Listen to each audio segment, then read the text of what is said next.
You are now tuned into the sounds of Big Nate Sports Talk. It's on all the time, anytime.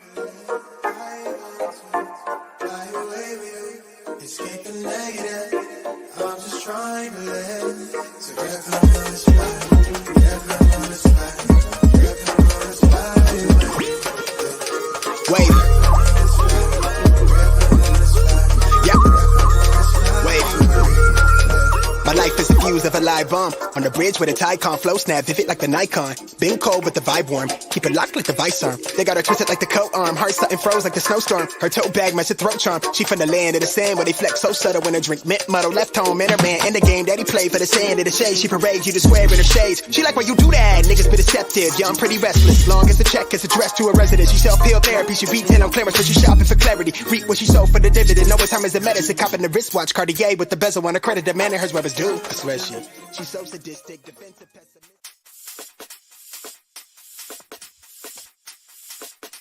You are now tuned in to Big Nate Sports Talk, the show that's on all the time, anytime. Be sure to like, comment, and subscribe for all content. And now, ladies and gentlemen, your host, Nathan Snell. Bring your sports game with Big Nate Sports Talk.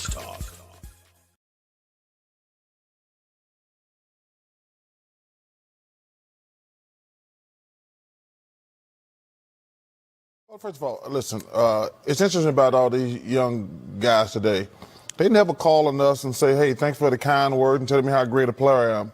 But when they play like crap and we call them out, we don't know what we're talking about. Listen, I'm easy to find.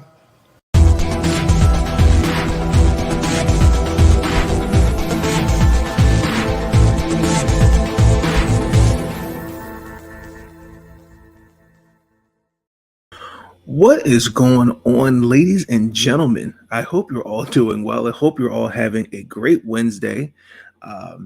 This is your host, Nathan Snell of Big Nate Sports Talk Podcast. I know it's been about a week since you last heard from me and last saw me. Before we get into the video, there's a few things I'd like to say up front.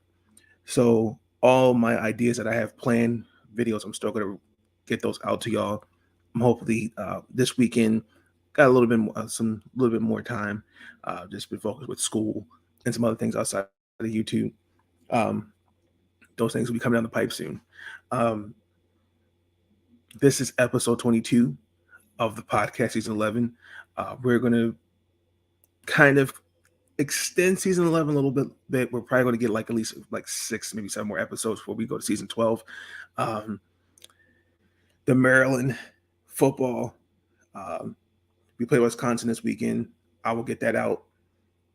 I'll get that out to you guys by tomorrow, if not Friday at the latest, because I got to recap the last 2 weeks of Maryland football. This week we were on a bye, and now we're kind of getting to the second half of our schedule because we got 5 or 6 weeks left of college football for Maryland, and then that's it. I hope to have Nicholas Rosario on here for the World Series recap. The Phillies won, demolished Houston Astros last night. Game 3, 7-0. Also, too, I did forget the Baltimore Ravens recap of Tampa Bay from the Thursday night game. We're going to have that up. I'll have that up in a little bit. So let's get into it. We all know why you're here. We're going to start with the Washington Commanders versus the Indianapolis Colts, as I need to fix that. I need to space out Indianapolis and the Colts. There we go. The Sunday afternoon game, the Washington Commanders defeated those Colts 17-16.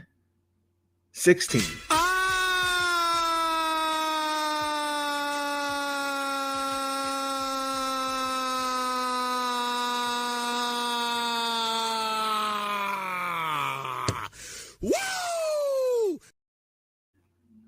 Okay, where do I begin? It was a good win. This is now Taylor Heineke's second game as this now starter until Carson comes back. Couple things that stood out to me. We found the way to win this game. Watching the last 2 weeks, our running game was a strength, and it just did not seem we didn't seem to get it going against the Colts. Brian Robinson and Antonio Gibson, they combined for 37 yards on. They had 39 yards combined together. Taylor Heineke and Curtis Samuel, I think they had about 29 yards on the ground as well. Even though Antonio Gibson was found, he got involved. I mean, he did finish the year. He did finish the season. Excuse me. He did finish the game with 7 catches. Because there was the 2 particularly to went on the game-winning drive. He had 2 back-to-back catches. It was interesting. Before going to the fourth quarter, we just only had 22 yards and had that turnover, which was on the fourth possession. I think going forward, offense is going to be key for Washington. I have been hard on the defense, but I think it's going to take offensively.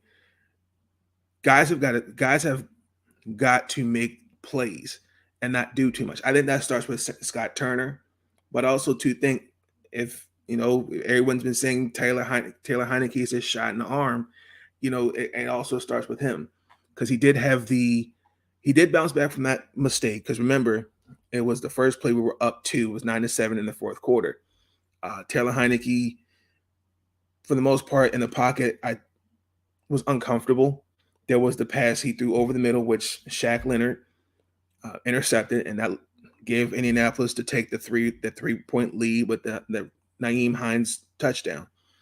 And looking at how he persevered on that, turned around 82 yards on 12 plays, which brought it back to, they were up 16 at that point, 16-9, excuse me.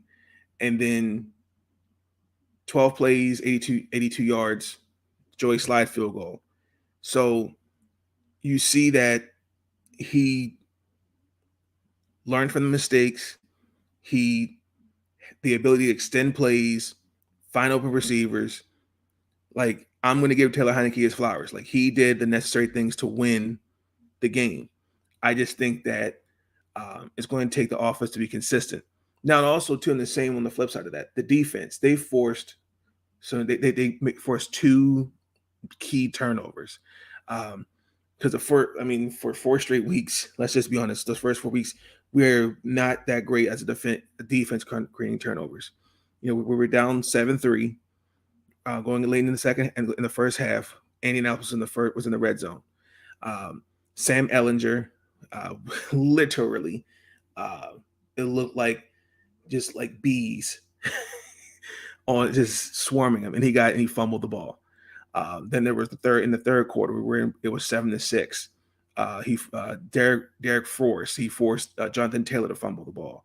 And just like defensively, up until the fourth quarter, we were forcing Indianapolis to settle for field goals. And that's something we have to give Jack Del Rio his great credit on that as well. I think that was key as well. And then I did want to talk about what happened in the first half, towards at the end of it. So there was this weird, I don't know what this was, but we had scored our first touchdown in the second quarter. It was for 6 plays, 75 yards, if I remember correctly. Great offensive possession. Whether it was Washington in the ground game, finding the holes and getting significant yardage, Taylor Heineke, mixing it up, Taylor Heineke finding open receivers. It was a lot of mixing of run and pass. But they just could not. They couldn't get going. I don't understand what this is, and some of it I think it's clock management, which I know Ron has this history of not being the greatest clock manager since it's documented since Carolina, but they had the ball with less than 2 minutes and three timeouts, and instead of using the clock to your advantage and trying to score, like, why are you calling Scott? They called three consecutive runs in a short pass, and then on the third, it was I forgot what it was, third down. They Taylor Heineke dropping back to pass. He scrambles out the pocket. He's short. Washington had to punt the ball. Like, that is my concern for this offense, because it's just clock management. Why were you content? That should be a question for Scott Turner. What was it of where we're okay going to halftime with a 4-point lead? I thought that this made no sense. Because I was completely mind boggled on that. It made no sense whatsoever. I'm just sitting there going, like, you have three timeouts. You have the clock is in your hands. And when I looked at this game, like, even though the last two drives for Washington were fantastic, that does not cover up the fact that the offense for pretty much for three quarters was practically non-existent. And yes, Washington, shout out to Sean Spencer, he got it right. We would win the next three games, but we won these last three games by a combined, 8 points. Washington has shown that it can persevere, and it shows how gritty it can be. But on this hand, Washington has shown they've got some struggles that they have got to clean up. And looking at their schedule, you've got Minnesota next. You got Philadelphia next on the schedule. That's going to be interesting because Philadelphia, I saw how they just embarrassed Pittsburgh. This is going to be very interesting. Not just Philadelphia, but you've also got the Texans, which so you got the Vikings, which I think is going to be it's winnable. Houston, Philadelphia. That's I'm sorry, Will and Sean. No, I just don't see us winning that game. Then we got Houston, Atlanta, New York, the Giants twice, San Francisco, Cleveland, and then Dallas. Washington I still think Washington can win 9-10 games easily. But these next two games, I'm going to really focus in on seeing how this offense particularly responds. Now, for the defensive side of the ball, the Colts did everything right on the defensive side of the ball because for three quarters, they did all the right things. Now, when you look at the offense, let's just be real. Their offensive coordinator, Mr. Brady, was fired. I thought the signing of Matt Ryan gave me Phillip Rivers vibes. Because remember, I believe they had signed Phillip Rivers as well, and that did not really pan out. I believe they did make the playoffs, but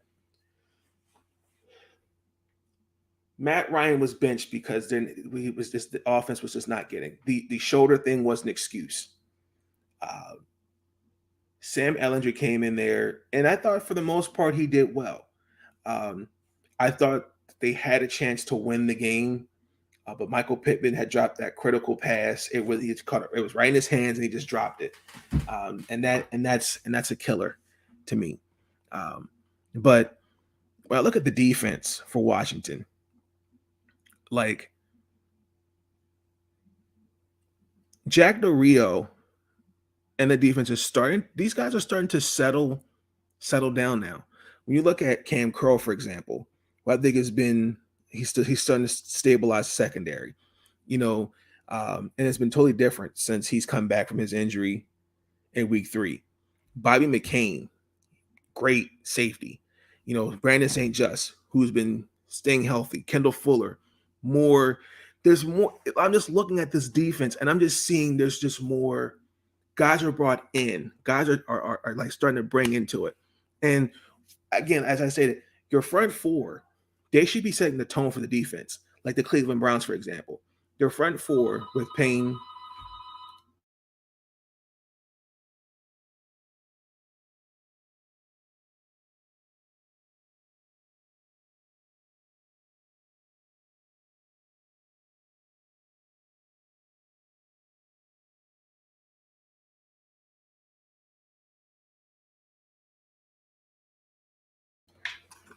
Excuse me, ladies and gentlemen, as I was interrupted by that. I apologize. I just see a defense that's just brought in, and still, you have to give them. I have to give them their flowers. I think they did. I think they did a fantastic job against the Colts. Jamin Davis. I know a lot of people have been questioning him as where we picked him in the draft, but like when I look at the stats, and I pulled this stat up earlier, I have it in my notes. Coming into this game, we're ranked 13th with, I think that's called, was it EPA / play on defense, top 10 rush defense per play, top 15 in pass, 4th in the defensive rush success rush, 12th success in the pass rush, 3rd overall in defensive success rate. I just also want to point out that they are ahead of Dallas. I just wanted to bring your hat on that stat. They're a better defense than the Dallas Cowboys. That's interesting, and like this is if it's going to take the defense, because defense does win championships, and the Washington Commanders Sunday were very stingy, and they made the Colts very, very. I didn't see any adjustments. I didn't see any adjustments at all. But again, as I said, other than Michael Pittman Jr. offensively, Jonathan Taylor, you need others around. You got to have some other playmakers out there. That's just me. And again, like when I look at now that again with Taylor Heineke in the lineup, I've seen Terry McLaurin a side of him that's a little different now. Particularly, there was the 33-yard catch at his 1-yard line because he's from Indianapolis. He had this, like, I think he said, "This is my city." I mean, like, I'm a fan of Terry McLaurin. I mean, that showed why he got the 3-year, $71 million extension. He's a difference maker. I mean, he was. I want to see that more often.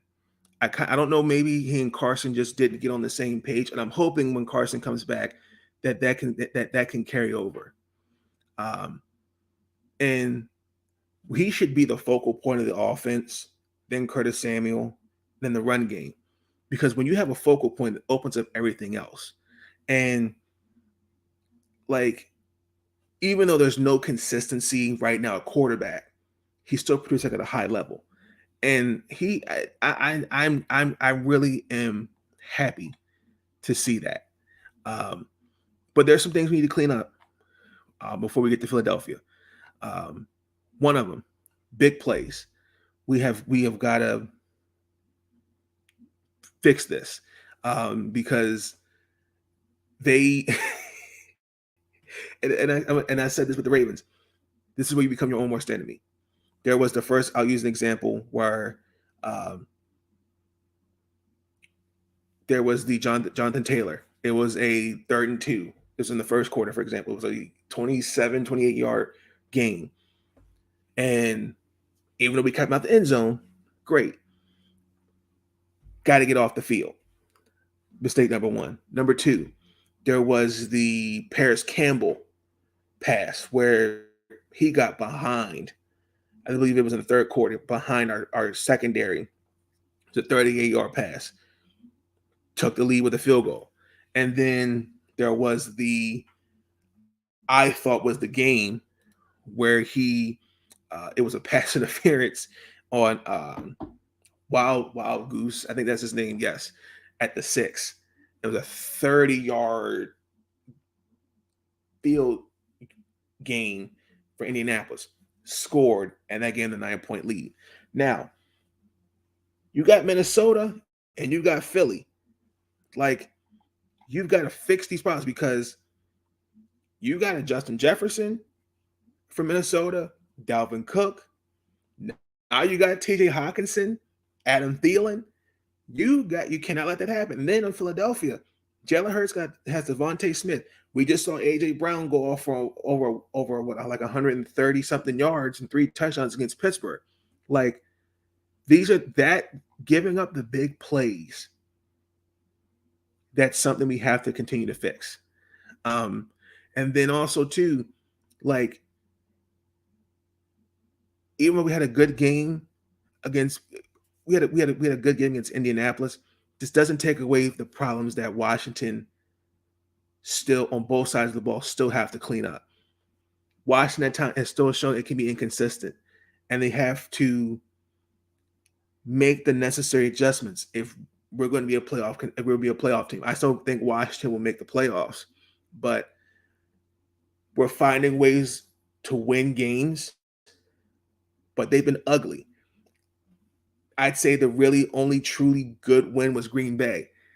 Chicago, I'm not saying that's really a win because Chicago had a chance to win that game, but Darnell Mooney was the reason. You're playing a Packer team that doesn't have that's dealing with injuries. He almost had a chance to win the game. Then you come into then you go into Indianapolis. It took you 3 quarters as an offense to wake up. Those are things that we're going to have to clean up. So that's what I saw in the game. But it was a good win, a 3-game win streak. We're going to Minnesota, and should be interesting. But we're going to move on really quick to our next subject. This was breaking news earlier today. Daniel Snyder is exploring a sale of the Washington Commanders. He hired Bank of America as a possible sale. I did my research before we came on here. The Washington Commanders, we are valued at about $5.6 billion by Forbes magazine. The sale could have us about $7 billion. I think that this is what's best for Daniel Snyder, the Snyders. Since he took over the team in '99, we know that Jerry Jones is his mentor, and I think he's tried to build this team like it was the Cowboys. It's time for him to sell the team. I think that with all the things that has been going on, because they're still being investigated by the House Oversight Committee and the NFL for sexual harassment and financial misconduct. Jim Irsay last month said that there was a meeting to actually remove him, and then Daniel Snyder came out and said, "I have dirt on every owner," and I'm like, okay, like, is that blackmailing? Couple questions we need to ask ourselves: are there 24 votes? Because you need 24 votes to oust someone as owner. And interesting fact: this is the same Bank of America that was hired when Steve Ballmer bought the Los Angeles Clippers from then owner Donald Sterling. So, like, we don't know what will happen. In the aftermath of those comments, Mr. Jim Irsay said Daniel Snyder came out and said, "We're not selling the team." And then that's what he came up with, I have dirt. Basically, he's saying I have information that can against other owners. But I think he was just, in my opinion, I believe he was bluffing. But since, as I said, he bought the team in 1999. The last 23 years, we've made the playoffs 6 times. We have not gotten to a conference finals. And I think this whole rebranding the name, diversifying, it's all just to cover up multitudes of sins.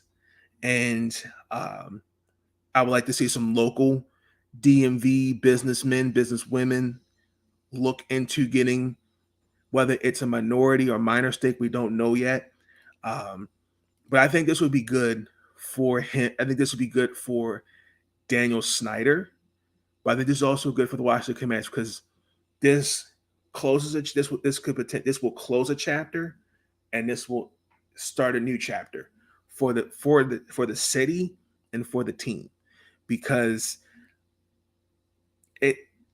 there's a lot of stuff that's happened under his watch that he hasn't been held accountable for, and it just bothers me that we have accepted this as a norm and going, well, what can we do? Well, one thing I've said is don't go to games. Don't support something where you know you're not putting effort into it. Look at how culturally, look at how the Jets, the Giants, other teams, they are winning because why? They are changing the culture from top to bottom. Washington's not done that. Washington has kind of kept this status quo because I think a lot of things, I think Daniel Snyder is micromanaging. And for me, because once upon a time, the Washington Commanders, they were the team in the football team in the DMV because the Baltimore Colts left in '84 after the city and the team couldn't come to an agreement of who would pay for a new stadium. Because at the time, Memorial Stadium was a mere bag of shells. It was basically held by tape and glue. So Mr. Robert Irsay moved the team in the middle of the night. Washington at the time, the Washington Redskins, they were the team in the DMV. Now you look at what have they done for me lately? I think it's best in both interests for the Snyders to just sell the team. This is just the beginning. We don't know if it's a major stake or a minority stake, but whatever happens, I think this will be a new chapter for the team and for the city of Washington, D.C. So that's just my thoughts on the reaction to hearing that a possible sell of the team for the Washington Commanders is underway. So let's see what will happen. But until then, ladies and gentlemen, let's get into our final message of the podcast. Incoming message. Thoughts are running through my mind. Someone took some time to find a minute or two to organize them. Final message. I saw something that was very profounding. Something I found very profound. That had some wisdom. It was with Deion Sanders, head coach for Jackson State University. First and foremost, I want to send my thoughts and prayers to Takeoff from the group Migos. I was shot and killed during a dice game. It's getting really frustrating to having to keep saying thoughts and prayers all the time.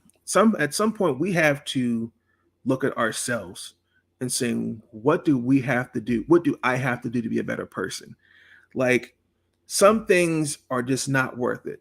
I remember I did an episode of podcast. I think it was like season 5 or season 4. I can't remember. And it was in the aftermath of it was a situation with the WNBA.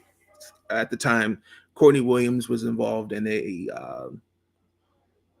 off the court incident, and the footage of it got leaked. And I remember saying, as celebrities, as athletes, we got to move and we got to think differently. But that's not just with us. That's all as us as individuals. Sometimes we have to cut our losses. Sometimes we have to ask ourselves, is it worth it? If I do this, what are the consequences? Sometimes we have to look at ourselves and look at the people around us and going, are they making me better? How can I remove myself from the situation? I'm not saying anything with Takeoff. I want you to stay with me on this point. I'm talking in terms of there's too many of us that are dying. And there's not accountability. There's not this is what we need to do to be better. It's almost kind of like we're accepting this. And it should not be the norm. Like, how many of us is it going to take for people to go, yeah, we can't, we got to put a stop to this? Because think about it, he was killed over a game of dice. Like, does that make sense? It's not just with that. It's with, there was a shooting during Halloween. Like, there's certain things we have to have a 360 view of around us. We have to be aware now, which you should always be, but there's no sense of security. There's no sense of everything's going to be okay. There's no sense of this is what we have to do to ensure this doesn't happen to somebody else or to prevent these kind of things from happening. Because it's just, we have to change. As he said, as Deion Sanders said it, we have to change ourselves. We can't change the world. I remember the movie Notorious with Biggie Smalls. We can't change the world unless we change ourselves. When we do those things, ladies and gentlemen, that's when you see change. When we look at ourselves as individuals and when we take a look in the mirror and say to ourselves, what do I have to do to be a better person? That's when you see change. And you instill that in whether it's next door neighbor, best friends, the next generation, so forth and so forth. Those are the kind of things we have to be reminded of. And rest in peace, Takeoff. Thoughts and prayers to his family. Just sad. You know, it's just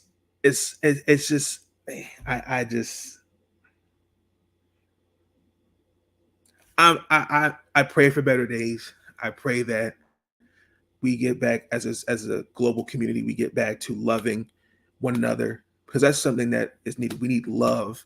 We need respect. We need to get back to those fundamental core things. And with that being said, ladies and gentlemen, that's my final message.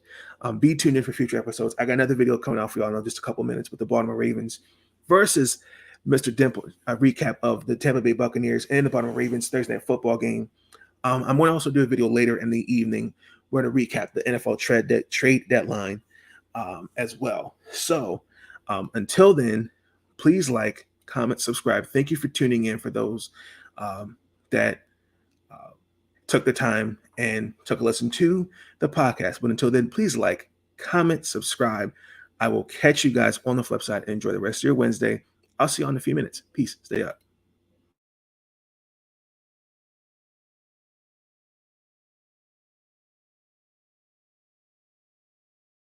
But I get sick of these guys complaining. These young guys, they never call us and say, when a coach is wrong, I'm going to call him out. But when players are wrong, I'm going to call them out. Thanks for the kind words. But listen, I'm going to criticize guys that they deserve it. And listen, they can kiss my ass if they don't like it. Thank you for tuning in to Big Nate Sports Talk. If you enjoyed that episode and you want to see more content, be sure to like, comment, and subscribe. Bring your sports game on Big Nate Sports Talk. It's on all the time, anytime. Thank you. And you help me retain my sanity. Thank you. I want to thank you. Have you ever felt? Are you listening? Damn.